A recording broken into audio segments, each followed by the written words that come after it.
પહેલા લોકસભામાં bill pass કર્યું. આવતા 5 વર્ષ પછી હમણાં ચૂંટણી તો બોર્ડ બધાએ આપી દીધા. ગુજરાતમાં તો ચૂંટણી પૂરી થઈ.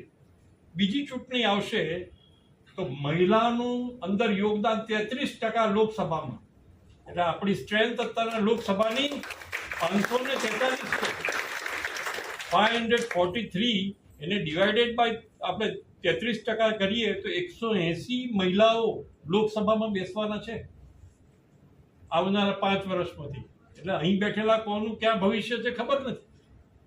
દેશમાં 180 મહિલા સાંસદ, જેમ આપણા ભરૂચમાં મનસુખભાઈ છે એવા મહિલા સાંસદ એ લોકસભામાં જવાના છે. એટલે તમે બધાએ આ શક્તિ છે તો આ તમે તમારી જાતને પણ સહેજ બી ઓછી આંકવાની જરૂર નથી. આપણે ક્યાં ભૂલ ક્યાં કરીએ છીએ, મળતી થશે એના કરતા